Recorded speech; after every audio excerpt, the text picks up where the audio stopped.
Hello and welcome back to JEE nerds. तो अगर तुम चैनल को रेगुलरली फॉलो करते हो तो तुम्हें पता होगा कि 300 रुपये का खर्चा करके मैंने इस किताब का जो है जुगाड़ करा और काफ़ी इस पर बातचीत करी और कुछ अच्छाइयाँ बताई, बुराइयाँ भी बता दी। बुराइयाँ बताने के बावजूद भी बालकों को लगा कि प्रमोशन है, पेड है, तो मैं का एक डिटेल वीडियो कर लेते हैं। और अभी भी हो सकता है किसी को लगे पेड है या नहीं है, तो यार मैं माफ़ी चाहूँगा, बट अभी क्या है, मैं जीवन के उस फेज़ में हूँ जहाँ मैं इतनी छोटी छोटी चीज़ों के लिए अब हर किसी को मना नहीं सकता, है ना।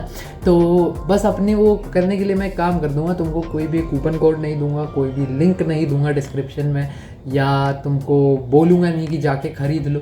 तुम सब लोग स्मार्ट हो, तुम्हें पता है अमेज़ॉन पे जाना होता है, कोवेलेंट सर्च करना होता है, ऐसी ही दिखती हुई तुम मंगा सकते हो, है ना। टू द पॉइंट रखेंगे वीडियो, ज़्यादा अगेन चापलूसी नहीं करनी है, जो बातें अच्छी हैं जो बुरी भी है वो भी बताएंगे।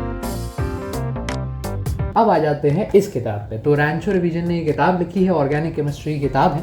सबसे पहले जब इस किताब को अपन खोलते हैं, पूरी एकदम इसकी वो करेंगे, एकदम ऐसे डाइसेक्शन करेंगे किताब का खोल के। इस किताब का जो ऑर्डर है, सबसे पहली चीज़ तुम ये नोट करोगे कि ये इस ऑर्डर में लिखी गई है जिसमें पढ़नी चाहिए ऑर्गेनिक केमिस्ट्री, ठीक है। अक्सर हम जब पढ़ते हैं कोचिंग में या एनसीईआरटी में, तो पहले हम नॉमेनक्लेचर पढ़ लेते हैं, फिर हमें कभी आइसोमेरिज्म पढ़ा दिया जाता है या कहीं जीओसी पढ़ा दिया जाता है। तो उस हिसाब से ये नहीं लिखी गई है। ये पहले जीओसी शुरू करती है, फिर नॉमेनक्लेचर पे जाती है, फिर आती है स्टीरियोकेमिस्ट्री पे, फिर जाती है रिएक्टिव इंटरमीडिएट्स पे, और उसके बाद जो है एल्केन्स और आगे की कहानी जो है वो शुरू होती है, ठीक है। दूसरा, जब तुम किताब खोलोगे, जब तुम इसके पहले पेज पे आते हो और आगे किताब को पढ़ना शुरू करते हो, तो तुम्हें कलर्स का बहुत इनोवेटिव यूजेज दिखता है। यहाँ पे मुझे एक बात अच्छी लगी इनकी, ये कि ऐसा नहीं है कि कलर्स को कहीं भी थोप थाप के चिल्ड्रंस प्लेबुक बना दिए, तो ऐसा नहीं है। जहाँ कलर का इस्तेमाल इंपॉर्टेंट है, जहाँ उसकी एस्थेटिक वैल्यू ज़रूरी है, वहाँ पे दी गई है।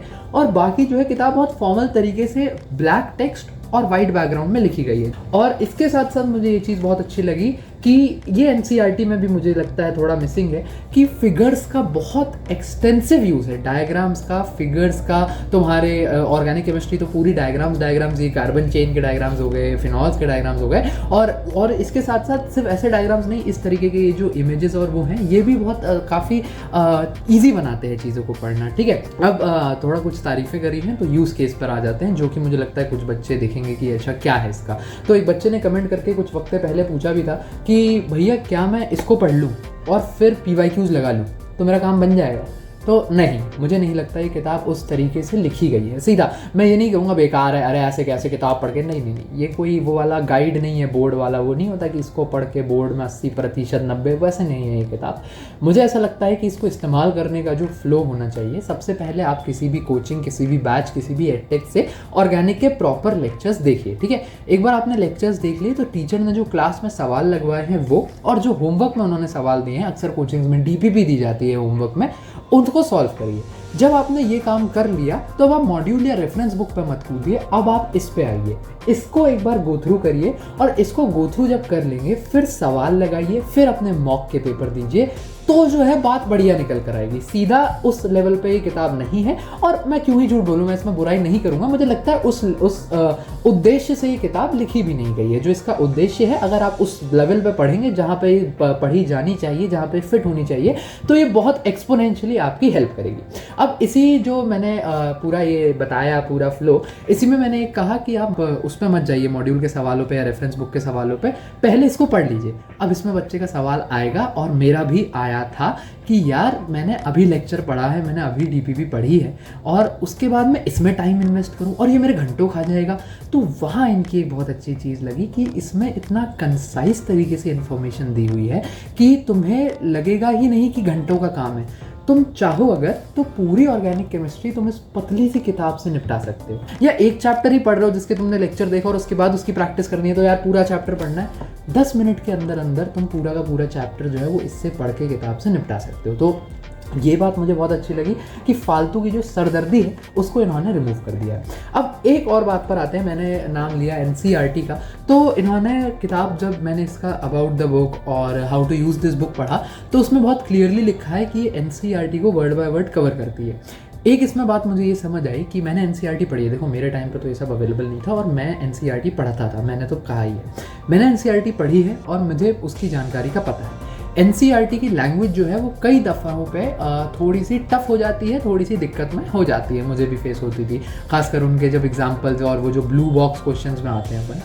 यहाँ पे इन्होंने उस काम को बहुत अच्छे से सिंप्लीफाई कर दिया है, टू द पॉइंट सारी चीज़ें लिख दी हैं एकदम। जो एनसीईआरटी की जानकारी एनसीईआरटी कन्वे करना चाहती थी वो इन्होंने कन्वे कर दी है without the language barrier which NCERT was posing. कुछ इसमें मुझे एरर्स मिले, एक जगह 10 कार्बन की चेन है उसको हेप्टेन लिखा है, एक जगह अल्कोहल का जो बॉइलिंग पॉइंट है वो सेम नंबर ऑफ कार्बन की चेन में कार्बोक्सिलिक एसिड से ज़्यादा दिया हुआ है, जो कि नहीं हो सकता। बॉइलिंग पॉइंट कार्बोक्सिलिक एसिड में बॉन्डिंग ज़्यादा होती है तो उसका बॉइलिंग पॉइंट हायर होता है। बट उसकी एक सुंदर चीज़ इन्होंने जो करी है, इन्होंने मान लिया है, उसको करेक्ट करते हुए इन्होंने एक अच्छा काम करा है कि इन्होंने एक नंबर वगैरह दिया हुआ है और प्लेटफॉर्म दिया है कि आप गलतियाँ ढूंढिए, हमें बताइए, हम एक्सेप्ट करेंगे कि हमसे गलती हुई और उसको पब्लिश करेंगे कि भैया ये गलती सही कर लो। एक लिंक है उसमें इन्होंने क्या है अपनी करेक्शंस को मान के सीधा रेक्टिफाई कर दिया कि भैया ये हमसे गलती हुई, ये इसका सही वर्जन होना चाहिए, प्लीज़ इसको सही कर लो। किसी भी पब्लिकेशन में, मैं कई पब्लिकेशन के साथ काम कर चुका हूँ, तुम लोग तो रेगुलर व्यूअर्स हो, तुम्हें पता है, किसी भी पब्लिकेशन ने आज तक मुझे नहीं दिखा ये काम होते हुए। तो इस किताब को हमें ये एक किताब भी नहीं, इनके पब्लिशर्स को, हमें रैंचो रिवीजन को हमें ये क्रेडिट देना पड़ेगा, ठीक है। अच्छा, एक पॉइंट जो मैं भूल गया था जो कि मुझे यहाँ से है, नेम रिएक्शंस की बहुत इंपॉर्टेंस होती है ऑर्गेनिक केमिस्ट्री में, और नेम रिएक्शंस को इन्होंने बहुत अच्छे से कवर किया है। जहाँ पे जैसे जीओसी वगैरह में कंसेप्ट्स की इंपॉर्टेंस होती है कि किसका बॉइलिंग पॉइंट, किसका इवेपोरेशन पॉइंट, किस में मेल्टिंग पॉइंट, कहाँ कम कहाँ ज़्यादा, वो जो पेपर में सवाल आते हैं वो इन्होंने सीधे यहाँ दिए हुए हैं, पूरे एग्जाम्पल्स के साथ ऑर्डर समझाए हुए हैं। ये देखो कैसा ट्रेंड है अमीन्स में, किस तरीके का ट्रेंड है, कहाँ एक्सेप्शंस है, और हर चीज़ को इंपॉर्टेंट मार्क किया हुआ है जहाँ वो इंपॉर्टेंस उसकी, मतलब जिस तरीके से सवाल आते हैं, तो जो सवाल आते हैं उसको इंपॉर्टेंट मार्क किया हुआ है, ठीक है। तो ये मुझे एक बात अच्छी लगी, और नेम रिएक्शंस को इन्होंने बहुत क्लियरली हाईलाइट किया हुआ है जीओसी में, ये सब ट्रेंड्स वगैरह, और आगे के चैप्टर्स में नेम रिएक्शंस इंपॉर्टेंट है तो उनको भी जो जितनी इज्जत वो डिजर्व करते हैं उतनी दी हुई है, ठीक है।